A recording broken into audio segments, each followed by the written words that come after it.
Hoje a gente vai falar de um tema super batido para quem estuda Kabbalah, mas que também nunca é demais relembrar, sempre vale a pena refrescar e ter bastante presente na nossa mente. Como é que a gente deve encarar a leitura da Torá? Eu sou Yair Alon e esse é o Zohar Diário.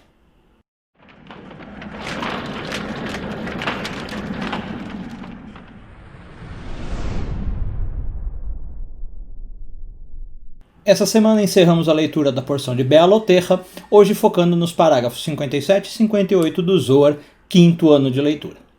Nesse trechinho do Zohar que a gente está lendo, tem talvez uma das passagens mais famosas, né? O Zohar em si não é muito famoso, mas se tem uma passagem famosa, talvez seja essa. Eu, particularmente, uma passagem que eu gosto muito, pelo jeito com que o Rabbi Shimon coloca o que ele fala. Ele diz mais ou menos o seguinte, olha, que pena me dá das pessoas que acham que a gente tem que ler a Torá literalmente, né? Basicamente ele fala assim, essas pessoas não entenderam nada. E ele coloca uma coisa que aí eu acho bem forte, mas de novo, eu acho maravilhoso, né? Ele fala o seguinte, se a Torá fosse para ser um livro de histórias literais, né, para ficar contando historinha para nós, a gente teria gente que escreveria livros muito melhores que a Torá. E percebe porque é um choque falar isso, né? Mas ele passa a mensagem. O que ele está querendo dizer? Se a gente for ver a Torá como um livro de história, né, contando, ó, aconteceu isso lá no paraíso, no Éden, depois no Egito, aí Abrão e tal, a Torá é muito mal escrita nesse sentido. Se a Torá fosse um livro de história, ela tem contradições, ela tem erro, ela tem omissão, ela pula, ela não é um livro literário, vamos chamar assim, né? Não está bem escrito. Qualquer autorzinho mediano, é mais ou menos isso que eu acho que o Rabbi Shimon quer dizer, né?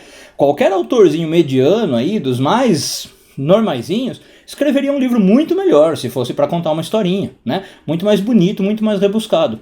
E aí qual é o ponto do Rabbi Shimon? Que obviamente então a Torá não é para ficar contando essas histórias, né? Por quê? Como a gente falou, tá cheio de falha ali, se você for ler literalmente. Qual é o ponto da Torá, segundo o Rabbi Shimon? Explicar algo muito mais profundo do que o que você está lendo ali literalmente, né? A Torá está tentando te passar uma mensagem que não é o que está no literal. E aí, por isso que ele diz, ai de quem lê a Torá literalmente, não entendeu nada, né? Tá pegando o livro da maneira totalmente errada. Bom, e aí eu queria entrar um pouquinho nisso. Talvez a discussão fique um pouquinho mais técnica, mas já que a gente está abordando isso, eu acho bacana a gente falar. A Torá, a rigor, ela tem 4 modos de ser lida, segundo a tradição. Tá? O Rabbi Shimon, como cabalista, está defendendo esse modo, tá? Que a gente já vou adiantar, é o 4º modo, é o mais profundo, mas nada impede que você leia os outros, desde que você saiba que está lendo os outros. Tá? Vamos lá, qual é a discussão que eu queria falar? A tradição diz que a Torá pode ser lida em 4 níveis que a gente chama de pardes. Né? Pardes é uma palavrinha que significa pomar. Tá? Não vou entrar em detalhes por que a Torá foi comparada a esse pomar, mas aparece lá no Talmud isso, né, que os sábios entraram no pomar para estudar a Torá. E aí, as 4 iniciais, as 4 letras de Pardes, em hebraico, ela é escrita só com 4 letras, tá? Não tem o A e não tem o E. Essas 4 letras indicam os 4 níveis. Então o primeiro nível é o que o Rabbi Shimon está criticando, né?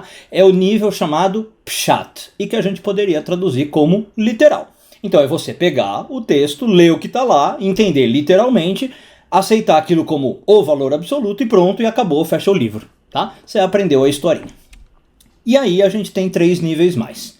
O próximo nível, ele é chamado R de Remes. A tradução seria alusivo, mas talvez seja difícil dizer o que é alusivo, né? Alusivo é aquilo que a gente chama em português assim, na entrelinha. Tá? São coisas que não estão exatamente literal no texto, você não vai encontrar escrito, mas está aludido, né? Tem uma alusão. Tá? Você consegue depreender aquilo do que está no texto. Perceba que já exige um pouco mais de inteligência, vamos chamar assim, né? Um pouco mais de análise do texto do que o nível literal. Você já está depreendendo ideias que não estão ali no texto. E os próximos 2 níveis são os mais profundos, né? E aí é que eu quero também entrar num detalhe técnico. O terceiro nível, o D, seria Drash. De onde vem inclusive a palavra Midrash, que talvez vocês já ouviram falar. A tradução de Midrash seria alegoria, o nível alegórico. Tá? E aí, antes de explicar o que é, eu vou falar do próximo, que aí a gente já compara. O S do Pardes é o nível Sod, que a tradução é secreto. E aí, por que eu pus os dois juntos? Vamos lá.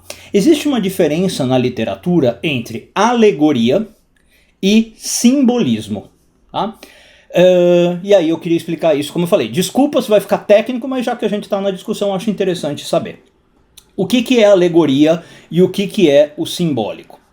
Os dois tipos de leitura do texto vão ver coisas que não estão puramente no texto. Tá? Então você já vai para muito além do que está no literal, mas tem algumas diferenças importantes. Vamos começar falando da alegoria. A alegoria, ela é bem usada na Bíblia, talvez você já tenha ouvido até essa expressão alegoria bíblica, e ela também usa de alguns recursos que a gente menciona muito. Por exemplo, metáfora. A famosa metáfora é um recurso que a alegoria usa para explicar alguma passagem bíblica. Tá?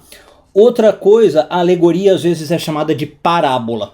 Tá? E você também certamente já ouviu essa expressão das parábolas bíblicas. Principalmente se você é cristão, já leu alguma coisa do Novo Testamento, né? Tem as parábolas de Jesus. Tá? E num outro contexto, a alegoria às vezes é chamada de fábula. Então olha quantos nomes, mas é tudo basicamente a mesma coisa. Já vai ficar claro o que significa.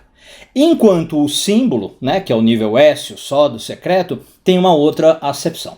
Eu vou fazer um paralelo saindo da Bíblia que talvez ajude vocês a entenderem. Vou pegar dois exemplos da literatura mundial, tá? Que acho que vai explicar bem o que é uma alegoria, o que é um símbolo. Claro que eu poderia pegar vários exemplos, né? Mas enfim, escolhi dois. Se você pegar a obra Os Miseráveis, de Victor Hugo, tá? Que inclusive virou filme, vale a pena muito ou ler o livro ou assistir o filme, aquilo é típico de uma alegoria, ok? Por outro lado, se você pegar uma obra como O Fantasma da Ópera, tá? Que é um musical, não tem livro que eu saiba, ele é só um musical, aquilo é um simbolismo, ele não é uma alegoria. Vamos entender a diferença? A alegoria é o seguinte, a principal coisa é, a alegoria quer te passar uma lição de moral. Tá? Por isso que inclusive eu falei da fábula, né? Outro nome. A fábula ela é clássica para isso. Então as fábulas de La Fontaine, as fábulas de Esopo, né? São para passar uma lição de moral. E qual que é a principal característica da alegoria? Cada coisa não está representando algo mais profundo. Cada coisa está representando o que ela é. Então, por exemplo, vou começar com uma fábula que talvez seja um caso mais fácil. Você pega lá a fábula da lebre e da tartaruga. Tá? A lebre e a tartaruga estão querendo te passar uma lição de moral, né, sobre virtudes humanas. Como é bom você ter perseverança, como é bom você não ser apressado, não ter o ego inflado, esse tipo de coisa. Tá? Mas veja só, a lebre não está representando, ela não tem um simbolismo profundo no sentido assim, olha, a lebre representa os seres humanos que, como a lebre é branquinha, representa os velhinhos que têm o cabelo branco. Percebe? Não tem esse tipo de ligação. Então, a tartaruga, como ela tem um casco duro, representa as pessoas resilientes. Não é. Você pode até falar esse tipo de coisa, mas você estaria viajando na maionese. A alegoria não tem essa profundidade. Então, voltando ao exemplo do cinema que eu falei, né? Quando você pega, por exemplo, Os Miseráveis do Victor Hugo, tá? Você vê que é uma história sobre valores morais, sobre a importância das virtudes, tá? Mas os personagens que estão lá, eles representam a si mesmos. Tá? Você pega o herói, por exemplo, lá, o Jean, né? E ele não está representando nada mais. O Jean é o personagem que o Victor Hugo criou para passar ideias de virtude e de valor. Acabou. Tudo bem? Agora, quando a gente vai para o simbolismo, que é o nível só, a coisa muda de figura. O simbolismo, uma figura, uma imagem, uma personagem, o que quer que seja, passa a representar muitas outras coisas. Então, continuando no plano aí do cinema, né, ou dos romances, tal, da literatura, o Fantasma da Ópera, por oposição ao que acontece nos Miseráveis, é extremamente simbólico. Tudo é simbólico. Né? O fantasma não representa o fantasma. Aliás, até porque não existe fantasma, né? Não naquele jeito que está ali. Né? A mocinha não representa a mocinha jovem. Se você for ver o Fantasma da Ópera como literal, você vai falar, bom, é uma historinha de amor entre um homem e uma mulher. Você entendeu tudo errado. Você perdeu a simbologia da coisa. Né? No Fantasma da Ópera, tudo tem um simbolismo mais profundo. A máscara, o fantasma, a mulher, o teatro, os porões do teatro. Né? Aquele porão do teatro simboliza algo, não é o porão do teatro em si. Tá? Então aí eu acho que fica muito bem definido, se na Bíblia às vezes é muito difícil a gente perceber a diferença, quando a gente vai para a literatura universal, acho que fica muito bem definido a diferença entre alegoria, né, fábula, metáfora e esse simbólico. Né? E essa é a leitura típica da Kabbalah. Então, um exemplo que eu sempre dou, dos mais banais, o sol. Né? O sol passa a ser símbolo de um monte de coisas. Se você ler, talvez, num livro do Zohar, o sol representa A, no outro livro representa B. Tá? Se você pegar, por exemplo, a Sfirá de Binah, ela é chamada de vários modos ao longo do Zohar. Uma hora para falar de Binah eu uso a figura da mãe, uma hora eu uso a figura do Jardim do Éden, uma hora eu posso usar a figura de uma velhinha, sei lá. Eu mudo, né? Por quê? Porque isso é típico do símbolo. Tá? Então, só para a gente entender a diferença entre o D e o S do Pardes. Né? Vou pegar só um último exemplo para ficar bem claro. Jacó. Né? Como é que seria uma leitura drash, midrash do Jacó? Eu vou ler a historinha do Jacó, não literal, não vou achar que aconteceu literal, e o meu foco vai ser tirar uma lição de moral sobre o que o Jacó fez, certo? Então o Jacó vai servir para mim como se fosse uma fábula. Tá? Como se fosse uma parábola, como se fosse uma metáfora de alguma coisa. É tudo a mesma ideia. Ok? Já no nível Sod, o Jacó vai representar um monte de coisas, não só uma lição de moral. Aliás, às vezes no Sod eu nem estou preocupado em tirar a lição de moral. Eu quero entender o Jacó é símbolo do quê? E aí vou dar um pequeno exemplo. Né? O Zohar fala que o Jacó é símbolo da pessoa que chegou num nível de integridade humana, num nível de completude. Tá? Mais outra ideia, Jacó também é a pessoa que aprendeu a lidar com o mal na vida. Né? Jacó é símbolo da pessoa que enfrenta o mal no seu dia a dia, na sua família, e sabe como lidar, percebe? Só aí já tem duas coisas. Isso não é uma leitura de drash. Tá? Então, como eu falei, desculpa se ficou meio técnico, talvez aí uma aula quase que de literatura, né? Mas eu acho legal já que a gente tocou nesse ponto. E o principal não é saber essas distinções técnicas, mas saber que para Kabbalah, e o Rabbi Shimon fala isso claramente, aí sim ele fala explicitamente, a gente não deve ler a Torá literalmente. Quem está lendo a Torá literalmente, tudo bem, está ali no seu nível, eu ia falar que é errado, vai. Não chega a ser errado, mas não é o jeito adequado. Tá? Segundo o Rabbi Shimon, a pessoa está perdendo tempo, está entendendo errado o que ela deveria estar fazendo com a Torá. Segundo o Rabbi Shimon, e aí claro que todos os cabalistas vão seguir essa ideia, a Torá tem que ser olhada só como símbolo de alguma coisa maior. E se a gente não chegar nessa verdade simbólica que está por trás, aí a gente não conseguiu realmente conectar com a Torá.